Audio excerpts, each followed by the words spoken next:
बोलो गीता माता की जय। श्रीमद् भगवद गीता द्वितीयो अध्याय पहला श्लोक। संजय उवाच तं तथा कृपयाविष्टं सुपूर्णाकुलेक्षणं विषीदन्तमिदं वाक्यमुवाच मधुसूदनः। तम तथा कृपयाविष्टम, अर्जुन रथ में सारथी रूप से बैठे हुए भगवान को ये आज्ञा देते हैं कि हे अच्युत, मेरे रथ को दोनों सेनाओं के बीच में खड़ा कीजिए, जिससे मैं ये देख लूं कि इस युद्ध में मेरे दो हाथ वाले करने वाले कौन हैं, अर्थात मेरे जैसे शूरवीर साथ साथ कौन से योद्धा साहस करके लड़ने आए हैं। अपनी मौत सामने देखते हुए भी मेरे साथ लड़ने की इतनी हिम्मत कैसे हुई। इस प्रकार जिस अर्जुन में युद्ध के लिए इतना उत्साह था, वीरता थी, वे ही अर्जुन दोनों सेनाओं में अपने कुटुंबियों को देखकर उनके मरने की आशंका से मोहग्रस्त होकर इतने शोकाकुल हो गए कि उनका शरीर शिथिल हो रहा है, मुख सूख रहा है, शरीर में कपकपी आ रही है, रोंगटे खड़े हो रहे हैं, हाथ से धनुष गिर रहा है, त्वचा जल रही है, खड़े रहने की भी शक्ति नहीं रही है, मन भी भ्रमित हो रहा है। कहाँ तो अर्जुन का यह स्वभाव कि ना दैन्यम ना पालयानम, और कहाँ अर्जुन का कायरता के दोष से शोकविष्ट होकर रथ के मध्य भाग में बैठ जाना। बड़े आश्चर्य के साथ संजय यही भाव उपर्युक्त पदों से प्रकट कर रहे हैं। पहले अध्याय के 28वें श्लोक में भी संजय ने अर्जुन के लिए कृपया पर्याविष्ट है पदों का प्रयोग किया। अश्रुपूर्ण कुलेक्षणम, अर्जुन जैसे महान शूरवीर के भीतर भी कौटुंबिक मोह छा गया और नेत्रों में आंसू भराए। आंसू भी इतने ज़्यादा भराए कि नेत्रों से पूरी तरह देख भी नहीं सकते। विषीदन्तमिदं वाक्यमुवाच मधुसूदन। इस प्रकार कायरता के कारण विषाद करते हुए अर्जुन से भगवान मधुसूदन ने आगे दूसरे तीसरे श्लोकों में कहे जाने वाले वचन कहे। यहाँ विषीदन्तमुवाच कहने से ही काम चल सकता था, इदम वाक्यम कहने की जरूरत ही नहीं थी, क्योंकि उवाच क्रिया के अंतर्गत ही वाक्यम पद आ जाता है। फिर भी वाक्यम पद कहने का तात्पर्य है भगवान ये वचन, ये वाणी बड़ी विलक्षण है। अर्जुन में धर्म का बाना बनकर और कर्तव्य त्याग रूप बुराई आ गई थी, उस पर यह भगवत वाणी सीधा आघात पहुंचाने वाली है। अर्जुन का युद्ध से उपराम होने का जो निर्णय था उसमें खलबली मचा देने वाली है। अर्जुन को अपने दोष का ज्ञान कराकर अपने कल्याण की जिज्ञासा जागृत करा देने वाली है। इस गंभीर अर्थ वाली वाणी के प्रभाव से अर्जुन भगवान का शिष्यत्व ग्रहण करके उनके शरण हो जाते हैं। दूसरे अध्याय का 7वां श्लोक संजय के द्वारा मधुसूदन पद कहने का तात्पर्य है भगवान श्री कृष्ण मधु नामक दैत्य को मारने वाले, अर्थात दुष्ट स्वभाव वालों का संहार करने वाले हैं। इसलिए वे दुष्ट स्वभाव वाले दुर्योधन आदि का नाश करवाए बिना नहीं रहेंगे। पहला श्लोक समाप्त। त्रुटियों के लिए क्षमा चाहती हूँ। दूसरा श्लोक। श्री भगवान उवाच कुतस्तत्वा कश्मलमिदं विस्मे समुपस्थितम् अनार्यजुष्टमं स्वर्गम अकीर्तितं कर्मर्जुन।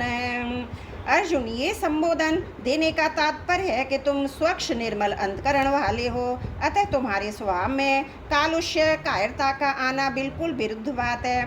फिर यह तुम्हारे में कैसे आ गई? कुतस्तुत्वा कश्मलमिदं विस्मे समुपस्थितम, भगवान आश्चर्य प्रकट करते हुए अर्जुन से कहते हैं ऐसे युद्ध के मौके पर तो तुम्हारे में शूरवीरता उत्साह आना चाहिए था, पर इस मौके पर तुम्हारे में ये कायरता कहाँ से आ गई? आश्चर्य दो तरह से होता है, अपने न जानने के कारण दूसरे को चेताने के लिए। भगवान का यहाँ जो आश्चर्यपूर्वक बोलना है वह केवल अर्जुन को चेताने के लिए ही है, जिससे अर्जुन का ध्यान अपने कर्तव्य पर चला जाए।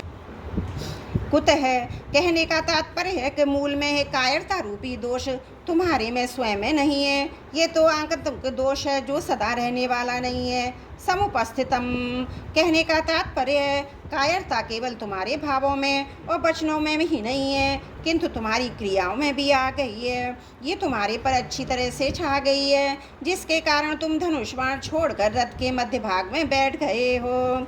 अनार्य जुष्टम, समझदार श्रेष्ठ मनुष्यों में जो भाव पैदा होते हैं वे अपने कल्याण के उद्देश्य को लेकर ही होते हैं। इसलिए श्लोक के उत्तरार्ध में भगवान सबसे पहले उपर्युक्त पद देकर कहते हैं कि तुम्हारे में जो कायरता आई है उस कायरता को श्रेष्ठ पुरुष स्वीकार नहीं करते।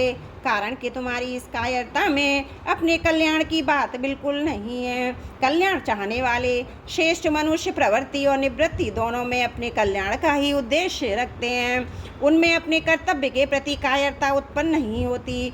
परिस्थिति के अनुसार उनको जो कर्तव्य प्राप्त हो जाता है उसको वे कल्याण प्राप्ति के उद्देश्य से उत्साह और तत्परता पूर्वक सांगोपांग करते हैं। वे तुम्हारे जैसे कायर होकर युद्ध से या किसी कर्तव्य कर्म से उपरत नहीं होते। अतः युद्ध रूप से प्राप्त कर्तव्य कर्म से उपरत होना तुम्हारे लिए कल्याण कारक नहीं है। अस्वगर कल्याण की बात सामने न रखकर अगर सांसारिक दृष्टि से भी देखा जाए तो संसार में स्वर्गलोक ऊंचा है, परंतु तुम्हारी ये कायरता स्वर्ग को देने वाली नहीं है। अर्थात कायरता पूर्वक युद्ध से निवृत्त होने का फल स्वर्ग की प्राप्ति भी नहीं हो सकता। अकीर्तिकरम अगर स्वर्ग प्राप्ति का भी लक्ष्य ना हो तो अच्छा माना जाने वाला पुरुष वही काम करता है जिससे संसार में कीर्ति हो, परंतु तुम्हारी यह जो कायरता है यह इस लोक में भी कीर्ति यश देने वाली नहीं है, प्रतियुत अपकीर्ति अपयश देने वाली है। अतः तुम्हारे में कायरता का आना सर्वदा ही अनुचित है। भगवान ने कहा, यह अनार्य जुष्टम अस्वर्गसम और अकीर्तिकरम ऐसा क्रम देकर 3 प्रकार के मनुष्य बताए हैं। जो विचारशील मनुष्य होते हैं वे केवल अपना कल्याण ही चाहते हैं, उनका ध्येय उद्देश्य केवल कल्याण का ही होता है। दूसरा जो पुण्यात्मा मनुष्य होते हैं वे शुभ कर्मों के द्वारा स्वर्ग की प्राप्ति चाहते हैं, वे स्वर्ग को ही श्रेष्ठ मानकर उसकी प्राप्ति का ही उद्देश्य रखते हैं। तीसरा जो साधारण मनुष्य होते हैं वे संसार को ही आदर देते हैं, इसलिए वे संसार में अपनी कीर्ति चाहते हैं, उस कीर्ति को ही अपना ध्येय मानते हैं। उपरोक्त तीनों पद देकर भगवान अर्जुन को सावधान करते हैं कि तुम्हारा जो यह युद्ध न करने का निश्चय है ये विचारशील और पुण्यात्मा मनुष्यों के ध्येय कल्याण और स्वर्ग को प्राप्त कराने वाला भी नहीं है, तथा साधारण मनुष्य के ध्येय कीर्ति को प्राप्त कराने वाला भी नहीं है। अतः मोह के कारण तुम्हारा युद्ध न करने का निश्चय बहुत ही तुच्छ है, जो कि तुम्हारा पतन करने वाला, तुम्हें नरकों में ले जाने वाला और तुम्हारी अपकीर्ति करने वाला है। त्रुटियों के लिए क्षमा चाहती हूँ। दूसरा श्लोक समाप्त। वसुदेव सुतं देवं कंस चारुणमर्दनं देवकी परमानंदं कृष्णं वंदे जगद्गुरुम्।